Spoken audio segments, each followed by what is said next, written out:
ឡាញពិតនោះសិតតាឡានបាសទៅទទួលពីមួយកន្លែងដូរទៅមួយកន្លែងទេបងប្អូនដូរពីព្រំទល់បទល់យួនទៅដាក់ព្រំបទល់ថៃដូរពីថៃយកមកដាក់ព្រំបទល់យួនដូរពីពេញយកទៅដាក់ជាយដែនបើប៉ុណ្្នឹងគាត់ពលរបបនេះអត់មានរយបានទេក្រៅពីការលួចគេ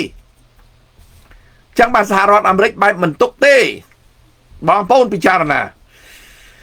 ហ៊ុនសែនប្រឡែងចាប់ចិនស៊ីប្រឡែងចាប់លីហុងដែលបញ្ជូនទៅចិននេះគឺគោលបំណងព្រួយបារម្ភខ្លាចគេមកចាប់ចិនស៊ីវាដោយដល់ចិនសែនចាប់លីហុងវាអាចចូលមកលីសែនចឹងគាត់ព្រួយបារម្ភអានឹងឆាប់បញ្ជូនចេញទៅហើយតែកិច្ចអត់រួចទេសហរដ្ឋអាមេរិកគេអត់មាននិយាយហើយបាត់ដៃខ្នងដៃបើសហរដ្ឋអាមេរិកនិយាយបាត់ដៃខ្នងដៃគឺសហរដ្ឋអាមេរិកមិនមែនខ្លាទេខ្លាកដាស់ហើយតែខ្ញុំអត់ជឿថាសហរដ្ឋអាមេរិកខ្លាកដាស់ទេបងប្អូនមើលតាវៃអេរ៉ង់គេមិនទុកឲ្យអ្នកឯងធ្វើអីលើកើអីអត់ទេដាក់អ្នកឯងតល់តាខ្ចប់អញ្ចឹងដូចគ្នាបងប្អូនបន្តិចទៀតចិនស៊ីថ្ងៃមុនចិនស៊ីបន្តិចទៀតអាចដល់ចិនសែន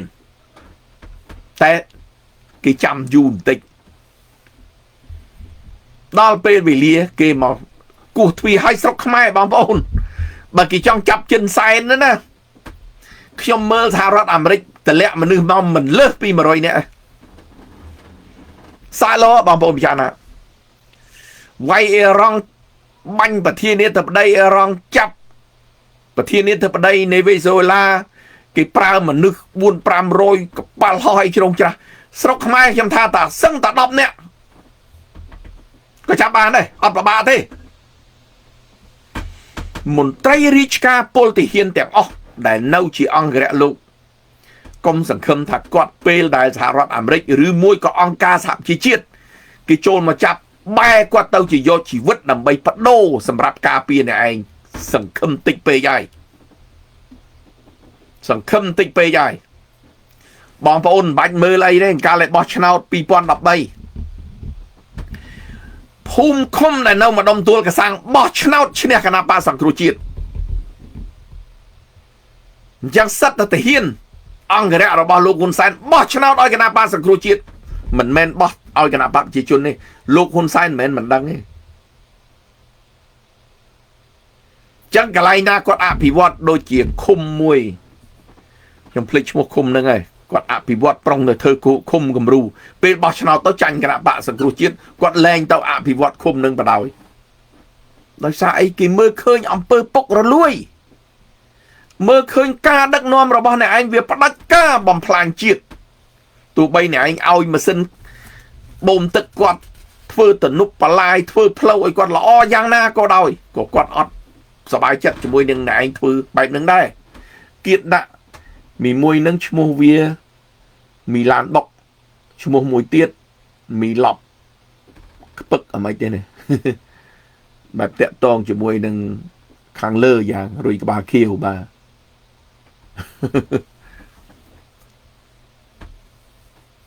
ណាបងប្អូនពិចារណា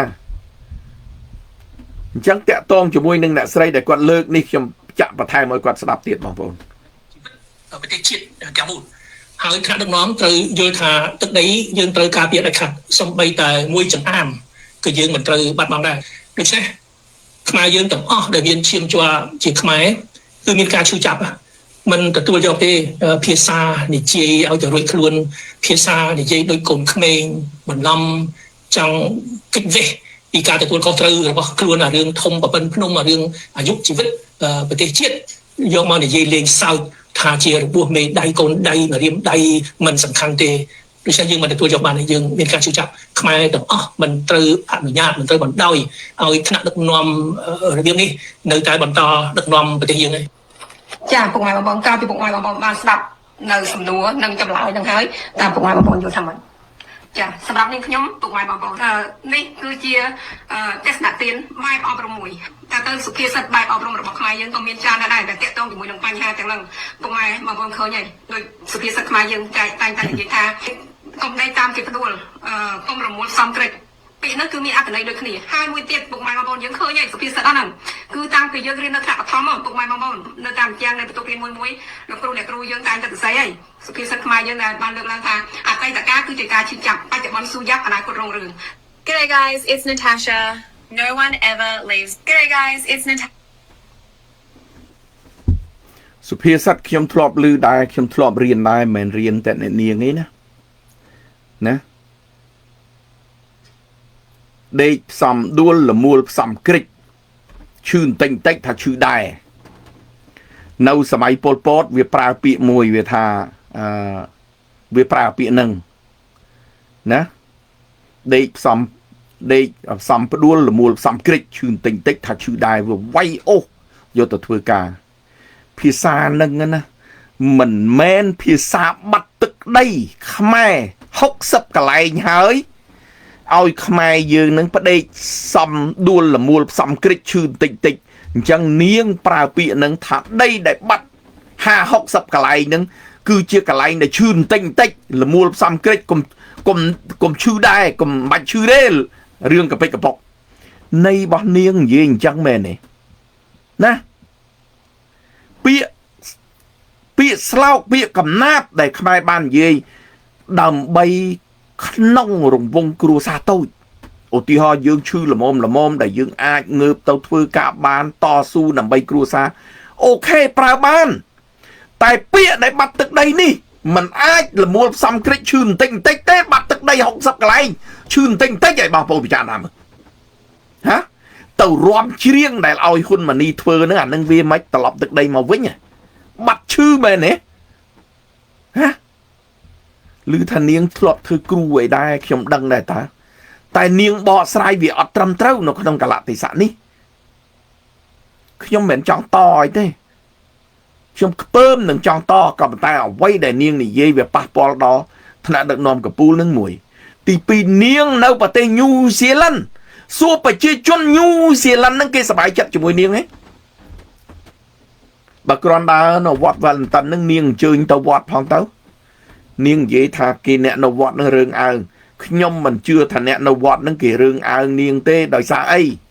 អ្វីដែលនាងនិយាយនៅក្នុងប្រព័ន្ធ Facebook វាអយុត្តិធម៌នៅក្នុងសង្គមដែលនាងចូលវត្តវាអត់កើតគេខ្ពើមគេមើលមុខមើលពីក្បាលដល់ចុងជើងអាហ្នឹងខ្ញុំជឿមែន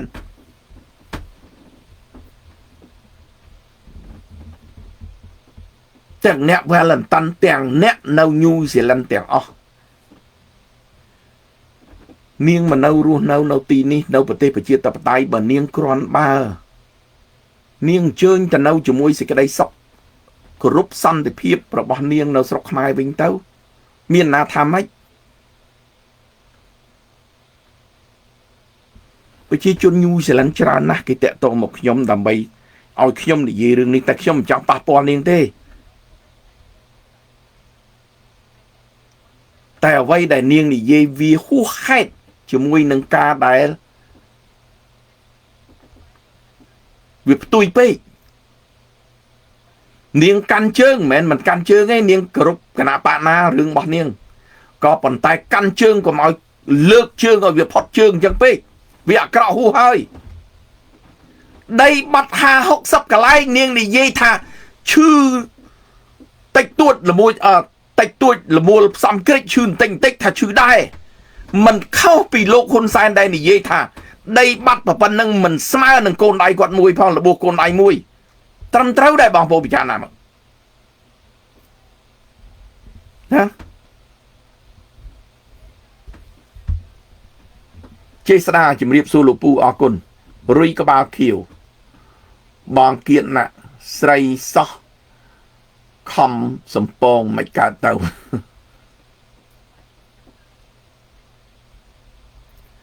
នៅជាមួយពុកវិញទៅណោះបងរុយក្បាលខៀវក៏ហៅឲ្យនាងអញ្ជើញទៅនៅជាមួយពុកនាងទៅមានណាគេខាត់ទៅនៅសោយសុកកន្លែងដែលសុកទៅ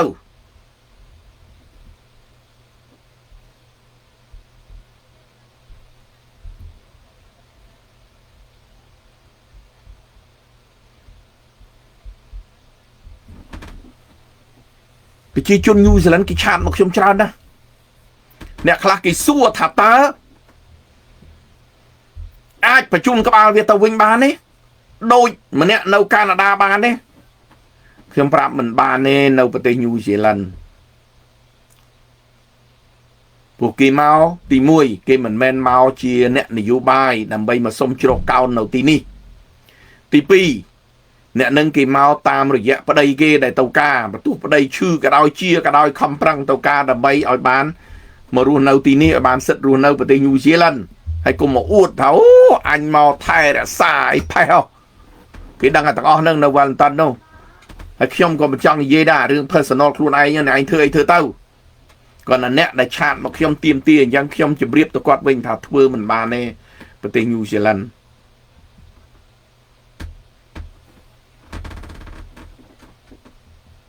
ក៏ប៉ុន្តែនាងល្មមទៅបញ្ចេញរឿងត្រឹមត្រូវទៅវាអត់ប្រយោជន៍អីទេវាអត់មានអីទេតែនិយាយការពិតហើយអ្វីដែលខ្ញុំតទៅនាងនេះគឺដោយសារវាខុសពីការពិតហួសហេតុ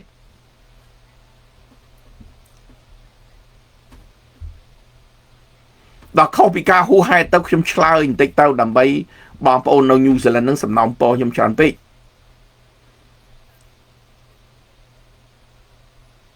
ពិចារណារាល់ថ្ងៃខ្មែរคล้ายទៅជា Scambodia អញ្ចឹងនាងជា Scambodia គេដែរមែនទេសบายចិត្តនឹងអា Scambodia ហ្នឹងឯងដែលគេហៅរាប់សតវត្សមកហើយដែលមានប្រទេសណាហ៊ានហៅខ្មែរ Scam Cambodia អញ្ចឹងឯងគឺដោយសារឪនាងដឹកនាំប្រទេសហ្នឹងបានគេហៅ Scambodia ហ្នឹង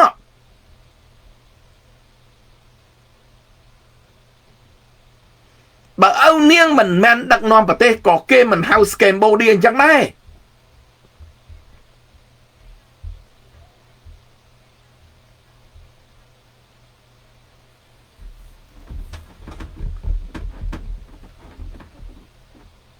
វណ្ណៈស្រីបែបនឹងមិនសមរស់នៅប្រទេសសេរីសោះមកស្រុកខ្មែរវិញមកនាងត្រឹមត្រូវនាងអញ្ជើញទៅវិញទៅកុំឲ្យខូចប្រទេសគេទៅនៅកន្លែងសន្តិភាពវាមានខុសអីបើនាងនៅប្រទេសញូហ្សេឡង់ហ្នឹងក៏វាមិនចំណេញវាមិនបានផលប្រយោជន៍សម្រាប់នាងផងហ្នឹងទៅនៅកន្លែងសុខសន្តិភាពនោះបានវាបានផលប្រយោជន៍សម្រាប់នាង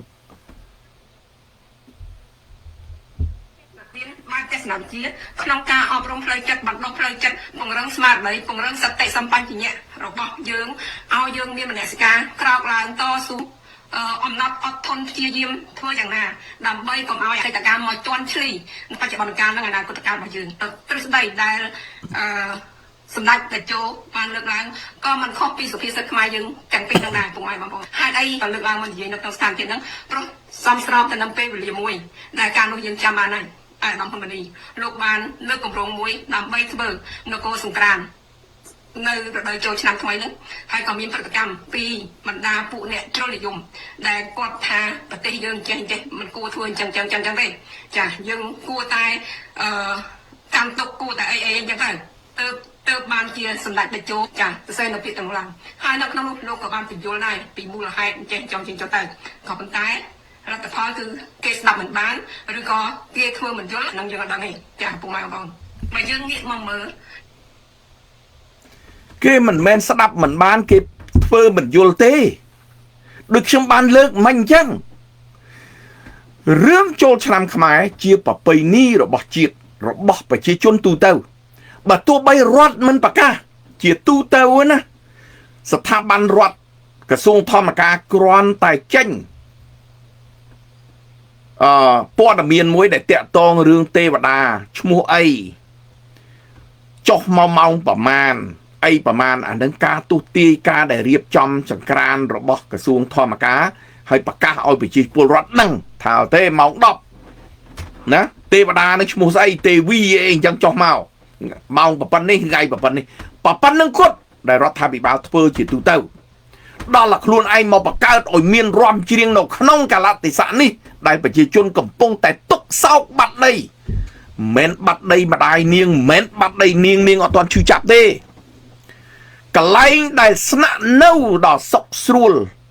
អ្នកខ្លះរហូតដល់មានវីឡាដែលគាត់រកមួយជីវិតណាទីបំផុតបែរទៅគេរស់នៅលើដីគាត់គេសោយសឹកនៅលើដីគាត់ឈឺចាប់ប៉ុណ្ណានឹងទី1ទី2នៅពេលដែលគាត់អត់មានជំរកហ្នឹង តនៅផ្ទះតបូលសង្កសី3ម៉ែត្រ4ជ្រុងនោះនាងមានពិចារណាទេភ្លៀងឡើងមកលំផ្ទះនោះនាងមានពិចារណានាងមិនមិនទៅសុំផ្ទះនឹងមួយទៅតនៅនឹងទៅណាបែរមកជារំច្រៀងមកប្រអួតគេមកប្រឈឺជនភៀសឹកដែលកំពុងតែវេទនាអានេះហើយដែលប្រជាជនគេប្រតិកម្មមិនមែនគេអត់ខួរក្បាលទេគេមានតែនាងទេដែលខួរក្បាលកឡកដែលនាងមិនយល់ត្រពងត្រអំណាចនាងទៅធ្វើរដ្ឋមន្ត្រីនៅស្រុកខ្មែរទៅសមត្ថភាពនាងទៅគេឲ្យតោងជើងខោបន្តិចស្អែក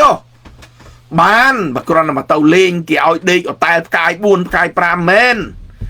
គេឲ្យស៊ីចុកបន្តិចបន្តួចមែនបើនាងទៅសុំអំណាចគេនោះឆ្កែណាគេឲ្យនោះអាប្រធានសុំបីប្រធានគណៈបកសង្គ្រោះអណែប្រជាជននៅក្រៅឆើចហ្នឹងទៅបានគេឲ្យដេកអតែលសបាយបើមិនជឿទៅសុំអំណាចគេមើលស្អែកគេឲ្យ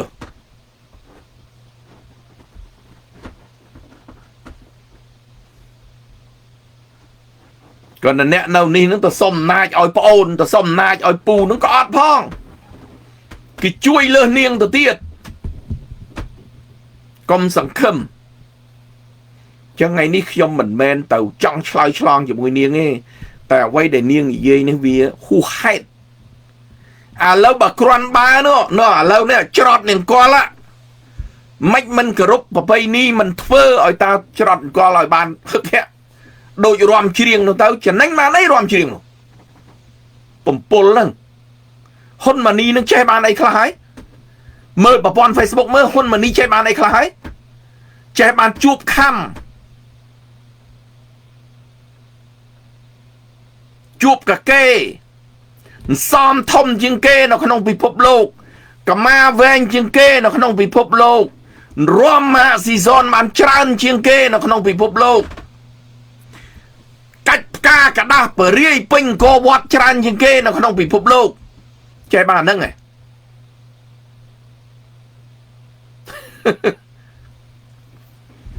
នាងបកែណាខាងលើកជើងដោយខុសក្បួន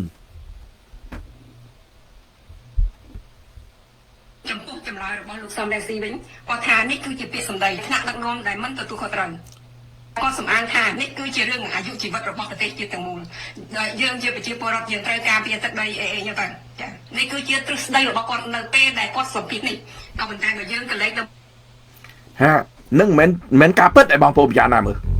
លោកប្រធានគាត់ប្រតិកម្មនេះជាអាយុជីវិតរបស់ជាតិថ្ងៃនេះគេយក66សោះ60កន្លែងជាងនៅតាមជ័យដែនថ្ងៃណាគេមកយកកដាលក្រុងទៀតហ៎អានឹងឯអ្នកទទួលខុសត្រូវបងប្អូនពិចារណាមើលសកម្មភាពពីមុនឬក៏ទង្វើដែលគាត់បាននឹងកំពុងធ្វើតើគាត់បាននឹងកំពុងធ្វើអ្វីខ្លះសម្រាប់អ្វីជាការយល់ឃើញរបស់នាងខ្ញុំ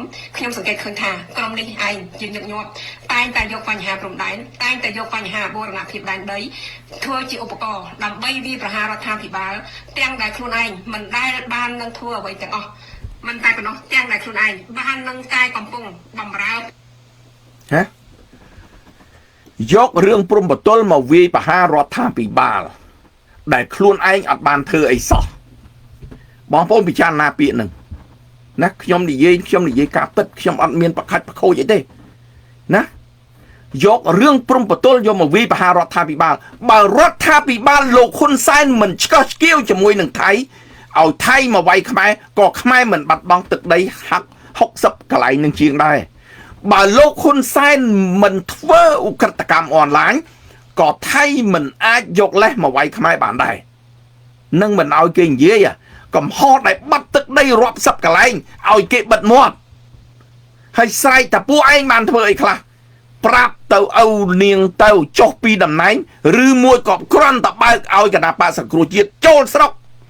កុំបិទជើងយន្តហោះគេប៉ុណ្្នឹងថាតើលោកហ៊ុនសែនរត់ទៅចោលណាហ៎អ្វីដែលនាងនិយាយបើត្រឹមត្រូវសៅរាស៊ីតបន្តិចក៏អត់តផងតែអ្វីដែលនាងនិយាយសិតថាពួកអ្នកឯងបានធ្វើអីខ្លះ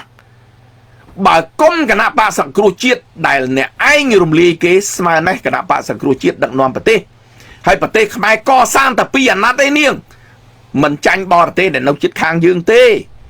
តែពួកអ្នកឯងដែលឪអ្នកឯងដឹកនាំមិនឲ្យខ្មែរងើបឲ្យខ្មែររលាយឲ្យខ្មែរស៊ីឈ្នួលគេឲ្យខ្មែរវេទនាដើម្បីគោលបំណងគេយកពូជពងពីកើតទៅយកមករស់នៅប្រទេសខ្មែររំលាយខ្មែរសម្លាប់ខ្មែរនាងឯងបានមើលឃើញទេឬមួយក៏នាងឯងជាប់ខ្សែពីខាងកើតដែរបាននាងឯងកាន់ជើងឆ្លើយ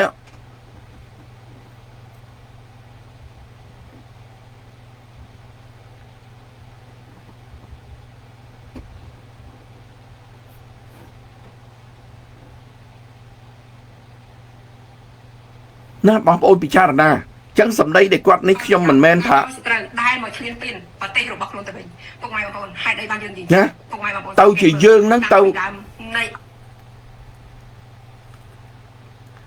ជាយើងនឹងទៅគ្រប់គ្រងថៃបងប្អូនពិចារណាមើលហានាងនិយាយមានការពិតទេហាឲ្យការពិតបន្តិចមកបើការមិនពិតទេនាងប្រយ័ត្នគ្រោះថ្នាក់ដោយអំពើ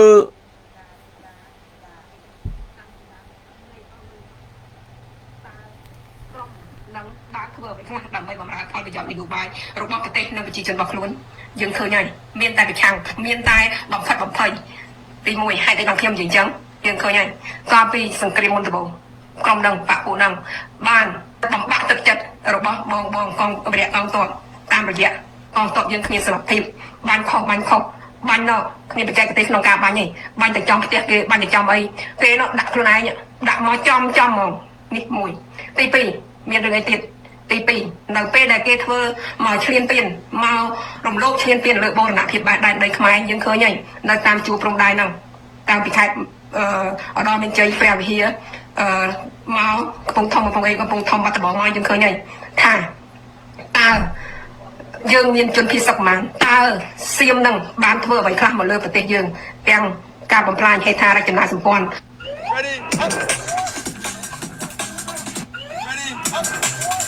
និយាយផ្សាយពាណិជ្ជកម្មបងប្អូនអញ្ចឹងខ្ញុំមកកន្លែងផ្សាយពាណិជ្ជកម្មខ្ញុំបងប្អូនពិចារណាគាត់មកចោទថាលោកប្រធានសំរងស៊ីបាននិយាយបំបាក់ទឹកចិត្តពលទាហានដែលតាក់នៅតងនឹងកំភ្លើងដែលបាញ់ខុសខ្ញុំមិនចង់ឆ្លើយផងរឿងនឹងវាយូរទៅហើយណាតែនាងឯងពិចារណាមើលដែលលោកប្រធានគាត់បានលើកនឹងដោយសារអី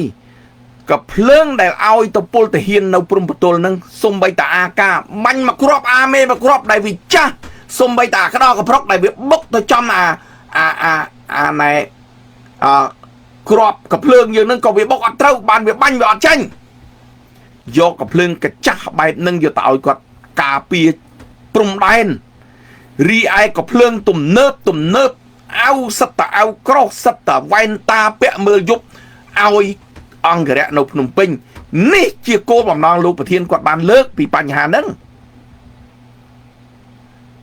ណាយកកំភ្លើងដែលអត់មាន GPS យកទៅបាញ់គេដាក់មកវិញគេសិតតែមាន GPS គេមានណា drone ត្រឹមត្រូវដែលគេនេះគោលបំណងលោកប្រធានចង់បដោតទៅលើរដ្ឋាភិបាលនោះឲ្យរកអាវុធទំនើបដើម្បីឲ្យទាហានយើងដែលនៅព្រំប្រទល់ការពារជាតិការពារទឹកដីតែនាងឯងទេដែលបលិមបឡំយកអាសម្ដីអស់ហ្នឹងដោយយកមកវាយប្រហារថាលោកប្រធានចង់បំបាក់ទឹកចិត្តតែតាមការពិតនាងឯងរៀនចេះដឹងនាងឯងគួរតែពិចារណាមើលសម្ដីអស់ហ្នឹងគឺសម្ដីដែលឲ្យរដ្ឋាភិបាលស្រាវជ្រាវទិញអាវុធល្អឬមួយក៏អាវុធដែលនៅទួលកសាំងហ្នឹងយកទៅឲ្យពលទាហានដែលនៅព្រំប្រទល់ទៅតស៊ូជាមួយនឹងការពារទឹកដីមិនអាវុធហ្នឹងនៅសម្រាប់តែវាយពលរដ្ឋខ្មែរដែលធ្វើបាតកម្មនៅទីក្រុងភ្នំពេញទេអ៊ីណាដែលស្រែកថាកំភ្លើងយន្តត្រៀមបាញ់សំរងស៊ីនៅពេល9វិច្ឆិកាឆ្នាំ2019នៅអ៊ីណាហើយមិនយកកំភ្លើងយន្តនឹងយកទៅបាញ់ថៃនេះដែលបំណងរបស់លោកប្រធានសំរងស៊ីអ្នកឯងយកពាក្យនឹងយកបំវែងយកបំពលមិនគេភ្លឺណាស់ទៅវិចិត្រម្នាក់នឹងតល់តែគេអូសយកដីម៉ែវាទៅវានៅស្ងៀមត្រឹមត្រូវវាអត់ប៉ះម៉ែនាងឯងអត់ឈឺទេដោយបងអូនវិចិត្របានលើកអញ្ចឹង bầm chưa pa đây mai thì ngày mơ bầm thì ngày cái đầu cả hai đôi kỳ là mom tao bàn hai niên ruột nâu bát tê bị chia tập tay bà nị dây ca mình bát tê bắt chụp pu bả sao chiêng nị dây bao pra ria bao pra bị chia chun Sarat ban bạn hello brother how are you អរគុណសរិទ្ធស្រួយរដ្ឋាស្រួយបាទជ្រាបសួរពីចម្ងាយបាទអភ័ព្វត្រូវការយុត្តិធម៌កាវៃអភ័ព្វកុំប្រើពាក្យរំលាយការពិតគឺប្អូនគឺប្លន់អំណាចទេបាទប្លន់គេ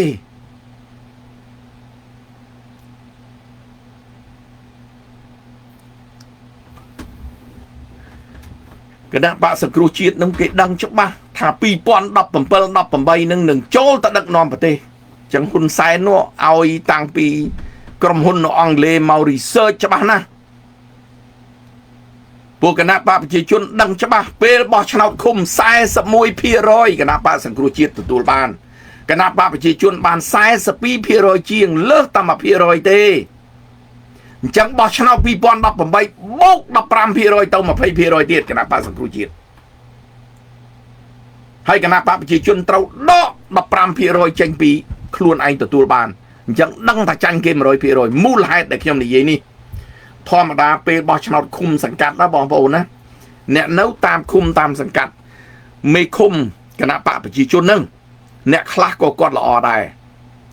គាត់សញ្ញេនៅលើកែបម៉ូតូគាត់ជួយប្រជាជនអញ្ចឹងប្រជាជនដែលនៅក្នុងភូមិនឹងគាត់មានមនោសញ្ចេតនាជាមួយគាត់ថាពូនេះគាត់ធ្វើល្អក្នុងគ្រួសារអញដែរ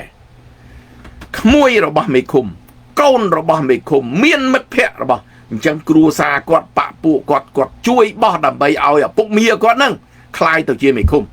ទោះបីក្នុងគណៈបកប្រជាជនក៏ដោយគណៈបកណាក៏ដោយគាត់ជួយដោយសារគាត់ស្រឡាញ់អ្នកនឹងតែពេលបោះឆ្នោតថ្នាក់ជាតិប្រជាជនគាត់មើលឃើញរឿងជាតិជាធំ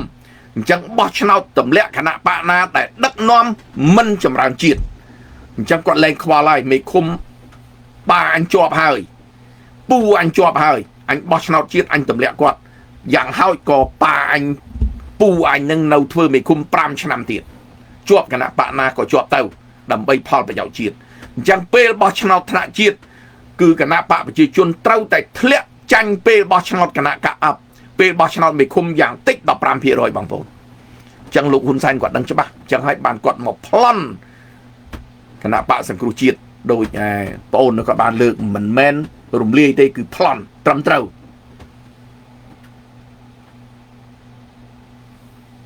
ណាបន្តិចទៀតនេះដូចណែ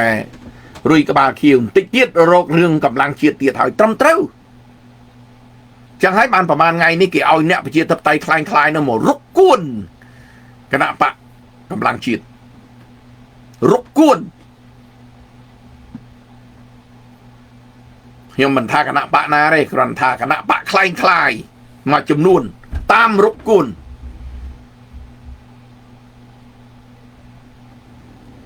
បានសើហ៊ុនសែនក្នុងមួយជីវិតវារស់បានដោយសារលួចហើយនឹងប្លន់ត្រឹមត្រូវមានអីដែលត្រូវសង្ឃឹមនេះបើប្រវត្តិគាត់ពីដើមហ្នឹងវាមានអីមានតែលួចហើយប្លន់ហ្នឹងតែប៉ុណ្្នឹងចង់បញ្ចប់នៅឆ្នាំ72ហ្នឹងគាត់នាំទាហានប៉ុលពតទៅសម្លាប់ទៅបាញ់ដុតផ្ទះអ្នកស្រុកនៅកន្លែងតំបន់គាត់រស់នៅខ្ញុំដឹងទាំងអស់រឿងរ៉ាវទាំងអស់មានតាម្នាក់ដែលគាត់មានអាយុ94ហើយនៅសហរដ្ឋអាមេរិកគាត់ទើបមិនស្លាប់ហើយមួយឆ្នាំជាងមុនគាត់ធ្លាប់និយាយទាំងអស់ប្រវត្តិគាត់ដឹងទាំងអស់ពួកឪពុកគាត់នៅកន្លែងភូមិហ្នឹងកន្លែងភូមិចាមដែលគេសម្លាប់តាំងពីឆ្នាំ72 73មកដល់75 76នៅពេលប៉ុលពតហ្នឹងគឺគេសម្លាប់ផ្ដាច់ពូជចាមនៅកន្លែងហ្នឹងដោយសារពួកនឹងដឹងប្រវត្តិ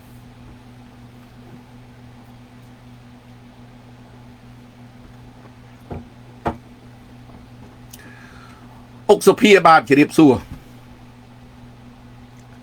ចឹងអ្វីដែលអ្នកស្រីមួយនៅ Valentine នេះគាត់លើកឡើងកន្លែងខ្លះវាមានច្រើនទៀតបងប្អូនខ្ញុំខ្ជិលចាក់ឲ្យអស់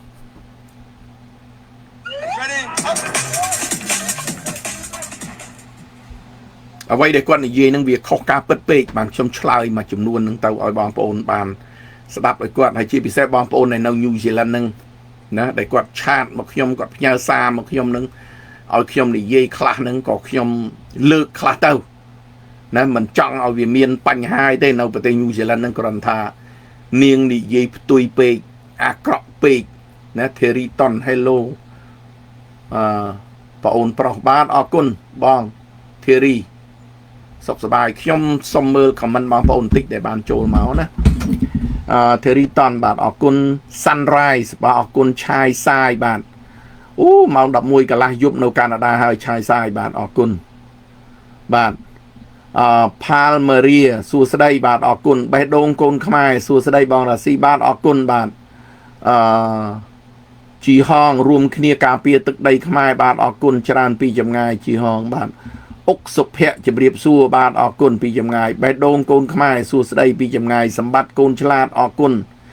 រុយក្បាលខៀវបាទអរគុណណារីវ៉ាន់សួស្ដីពីចម្ងាយបាទដាន់សឺបាទអរគុណរុយក្បាលខៀវអរគុណឆាយសាយបាទ Good night brothers I feel sleep បាទអញ្ជើញចុះសម្រានសុខសប្បាយបាទស៊ីធីរិតសួនបាទ absolutely right អរគុណបាទច័ន្ទណារីថាច់បាទសួស្ដីលីច័ន្ទណានបាទសួស្ដី brother អរគុណវិចិត្រខិនបាទសួស្ដីពីចម្ងាយបាទនាងម្នាក់នឹងទាល់តែអូសយកដីម៉ែវាទៅវាដឹងបាទវិចិត្របាទអរគុណនឹងបងប្អូនអញ្ចឹងថ្ងៃនេះខ្ញុំមានប៉ុណ្ណឹងដែលចង់ជម្រាបឲ្យបងប្អូនហើយបងប្អូនត្រូវជឿថារបបលោកហ៊ុនសែននេះអត់យូរទេណាគំនាបពិភពលោកលើកនេះខ្ញុំឃើញធនធ្ងរមែនទែនទាំងអង្គការសហប្រជាជាតិទាំងសហគមន៍អឺរ៉ុបទាំងសហរដ្ឋអាមេរិកនិងបណ្ដាប្រទេសដទៃទៀតដែលគេដាក់គំនាបមកលោកហ៊ុនសែនហើយយើងឃើញហើយថ្មីនេះដាក់គំនាបទៅលើលោកកុកអានហើយក្នុងនឹងមាន28នាក់ទៀត28នាក់នឹងគឺសិតតែជាប់ពាក់ព័ន្ធជាមួយនឹងលោកហ៊ុនសែនដែរតែគេមិនទាន់ប្រកាសឈ្មោះនៅពេលគេប្រកាសឈ្មោះគឺធ្ងន់កកឲ្យលោកហ៊ុនសែននឹងហើយការដែលគេចូលមកចាប់វេណេស៊ុយអេឡាក៏ដូចជាសម្លាប់ប្រធានាធិបតីអ៊ីរ៉ង់អាចចូលមកដល់ស្រុកខ្មែរបងប្អូនបាទអាចចូលមកដល់ស្រុកខ្មែរខ្ញុំមិនប្រកាស 100% ទេតែបើយើងស្ដាប់យើងមើលនៅទំហំដែលបរទេសដែលពិភពលោកដែលគេកំពុងតែជួបពីបញ្ហានេះអាចមកដល់ហ៊ុនសែនហើយបាទព្រោះឧក្រិដ្ឋកម្មអនឡាញនេះមិនមែនជារឿងចៃដន្យទេបងប្អូនហើយហ៊ុនម៉ាណែតដែលគាត់ស្រែកថាគាត់កំចាត់នៅខែ4ឥឡូវចូលមកខែ5ហើយនៅតែរត់ប្រសាទពេញទីក្រុងភ្នំពេញឡើយទេអញ្ចឹងកិច្ចមិនរួចទេរបបនេះបងប្អូនដោយសារគាត់លេងភ្លើងដោយលោកប្រធានសំរងស៊ីគាត់បានលើកអញ្ចឹងលោកហ៊ុនសែនគាត់ប្រហើនទៅលេងភ្លើងអញ្ចឹងវាជិតដល់ពេលវេលាអញ្ចឹងបងប្អូនសូមមានក្តីសង្ឃឹមហើយសកម្មជនថ្នាក់ដឹកនាំអ្នកស្រឡាញ់ប្រជាធិបតេយ្យដែលនៅស្រុកខ្មែរសូមផ្ដាំចុងក្រោយណាខ្ញុំមិនថាអ្នកនយោបាយខ្ញុំនិយាយថាអ្នករកស៊ីចោះសូមឲ្យរកស៊ីជាមួយអ្នកណាដែលរកស៊ីចំណេញរកស៊ីយុត្តិធម៌រកស៊ីមិនអមនុស្សធម៌ណារកស៊ីត្រឹមត្រូវកុំទៅរកស៊ីជាមួយអ្នកដែលខ្សែទុនកុំទៅរកស៊ីអ្នកដែលអគុណធម៌ណាមិនចំណេញដល់ក្រុមហ៊ុនទេណាអញ្ចឹងសូមឲ្យថ្នាក់ដឹកនាំក៏ដូចជាប្រធានក្រុមហ៊ុនក៏ដោយបើចង់រកស៊ីក៏រកស៊ីតាមយុត្តិធម៌រកស៊ីជាមួយអ្នកដែលមិនខ្សែទុនបើអ្នកខ្សែទុនគេមើលទៅអញប្រងខ្សែទុនហើយអញចង់យកមកតោងជាមួយនឹងអ្នកដែលរកស៊ីជឿនលឿនវាអាចអ្នករកស៊ីជឿនលឿននឹងខ្សែទុនដូចគ្នាអញ្ចឹងកុំចូលរួមរបៀបហ្នឹងហើយក៏ផ្ដាំផ្ញើទៅអ្នកខ្សែទុនដែរបើសិនជាដឹងតែខ្លួនខ្សែទុនហើយក៏តាមសមាជីវោអញ្ចឹងទៅណា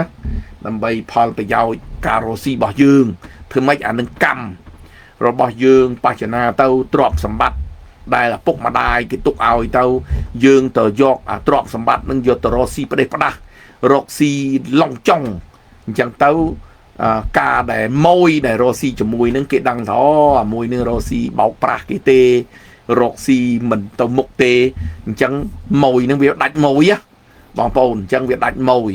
អញ្ចឹងរត់ទៅតោងណាក៏ព្រះជួយរស់ដែរអញ្ចឹងណាបងប្អូនអញ្ចឹងយើងរកស៊ីក៏ដោយយើងធ្វើនយោបាយក៏ដោយយើងគោរពនៅទី1គុណធម៌ គុណធម៌យើងគោរពចាស់ទុំយើងគោរពអ្នកដឹកនាំដែលមានមនសិការស្រឡាញ់ជាតិត្រឹមត្រូវឲ្យយើងគោរពយើងកុំបំភ្លេចឲ្យសោះអានឹងទី1ទី2យើងរស់ស៊ីម៉ួយរបស់យើងដែលធ្លាប់ល្អធ្លាប់អីហ្នឹងគឺយើងត្រូវគោរពគាត់ព្រោះបើការរស់ស៊ីគេ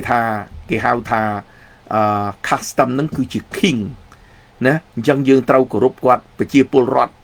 អ្នកដែលនៅពីក្រោមយើងហ្នឹងគឺជាស្ដេចអញ្ចឹងយើងថ្នាក់ដឹកនាំយើងជាអ្នកតកែហ្នឹងត្រូវគោរពកូនចៅចាត់ទុកគាត់ជាស្ដេចអាហ្នឹងបានគេគោរពយើងហើយបើយើងមើលងាយគេយើងធ្វើបាបគេយើងដកទុនពីគេយើងដកតំណែងពីគេអានឹងគេអត់គោរពយើងទេអញ្ចឹងណាអញ្ចឹងសូមផ្ដាំផ្ញើចុងក្រោយប៉ុណ្ណឹងបាទហ្នឹងហើយជាចុងក្រោយជូនពរសុខភាពល្អចម្រើនសួស្តីឆ្នាំថ្មីដើម្បីរីកចម្រើនទាំងអស់គ្នាហើយសង្ឃឹមថាឆ្នាំថ្មីខាងមុខនេះនឹងមានការផ្លាស់ប្ដូររបបដើម្បីឲ្យប្រទេសយើងទទួលបានលទ្ធិប្រជាធិបតេយ្យត្រឹមត្រូវនិងយុត្តិធម៌សូមអរគុណសូមជម្រាបលាអរគុណនិងអរគុណ